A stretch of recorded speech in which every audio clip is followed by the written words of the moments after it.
Yeah, my job isn't all chickens, pigs, and cows. Well, this is mainly spring, summer, and the end of fall. I have this job. And here's where I get a lot of my ideas, cleaning and such. But this one seemed too good of an idea. And you guys have shown that you gotta take that risk once in a while, and you guys have given me a lot of trust, and I trust you guys a whole lot because you guys have been very kind to the situations of where I film. And right now, it's too raw in my brain right now, and I want to talk about it before I lose it. And the idea is movies. Well, duh. The main aspect I was thinking about is the moments that make the movie are those that really make classics. Look, a large chunk of the time when it comes to great movies, we all like to point at a certain scene or a certain character or moment.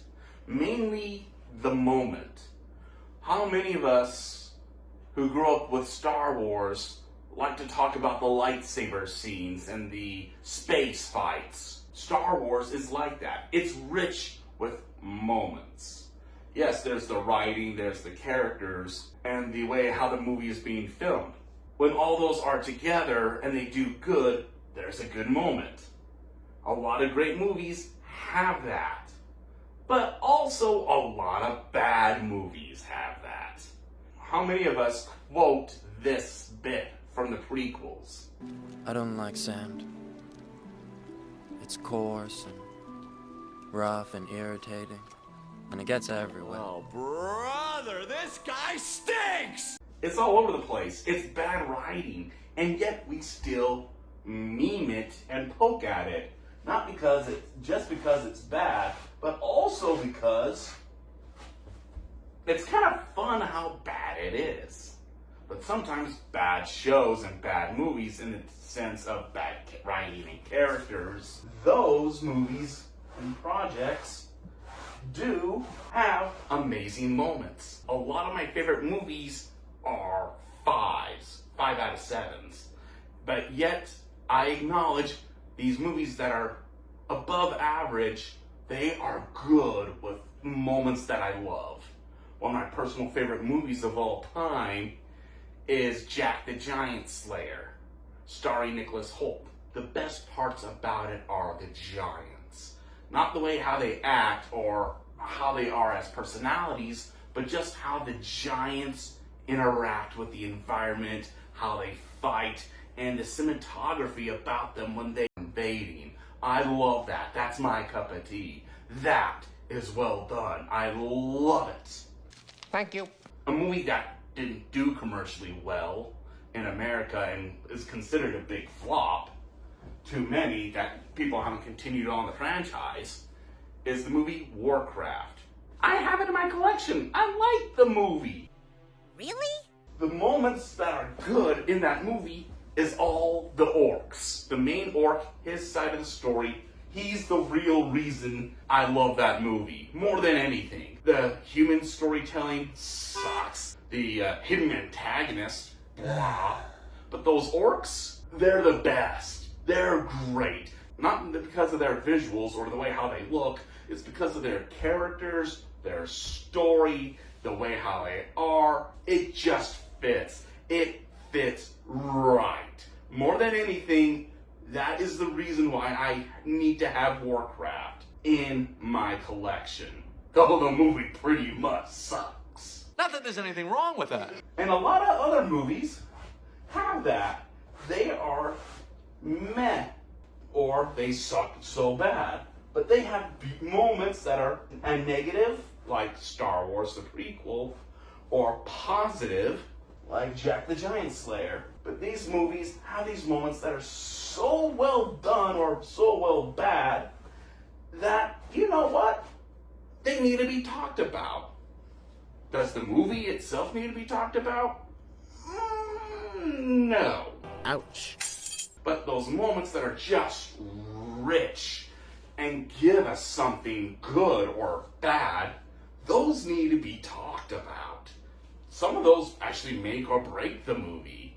Sometimes they hit so well that they have a second life on the internet. And a lot of movies have these moments. And it has the question, are good movies good because they have more moments? And they stay stronger in the cultural zeitgeist because they have those memorable moments? That's a thinker. Maybe that's the reason why Princess Bride will be forever immortalized. It's rich with characters, it's rich beyond with moments and beautiful written lines. Now, all dead. Well, with all dead, there's usually only one thing that you can do. What's that? Go through his clothes and look for loose change. We need to be trying to do a whole lot more for our movies. Yes, we need writers. Yes, we need characters. Oh my gosh, we need actors. The whole kit and caboodle. But we're not hitting the moments right. But you gotta admit though, hitting the moment is almost like catching lightning in a bottle. It's near impossible. I know, right? Sometimes those moments that are annoying can be just as memorable. Chicken jockey! Let the chicken jockey burn. But the movie, Creation of the Gods, is good and it is rich with a lot of great moments. Yes, it's a Chinese film, and that moment really, I think, solidifies the movie. That if more American audiences watch it, they would be analyzing this scene, this bit. That movie needs to be talked about. Put it down in the comments section. If you're curious to know what the heck I'm talking about, do the scene that you want to analyze from Creation of the Gods. Try it. Put that down in the comments section. Or you're going, you're talking to the camera too much right now. You need to get back to work. I will after this. Sounds fair. Do moments make the movie, or too many moments make the movie amazing? That's a thinker. It's something to consider. But I need to get back to work. So this is the Bullfrog signing out. Oh! All right, let's go!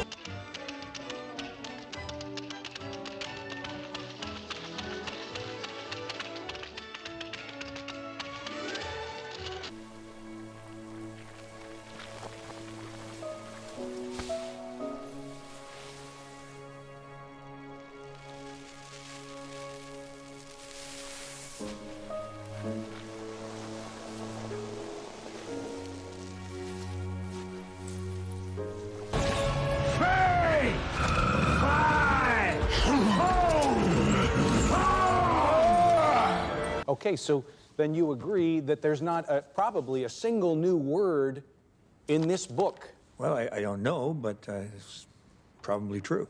All Charles Dickens did was arrange them into a new pattern, isn't that right? Well, I admit I haven't thought about it in that way.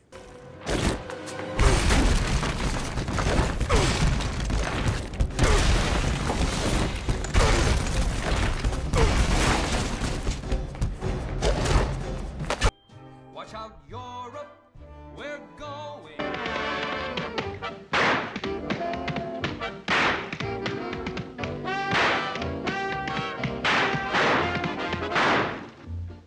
No point in your rambling, incoherent response were you even close to anything that could be considered a rational thought. Everyone in this room is now dumber for having listened to it. I award you no points, and may God have mercy on your soul.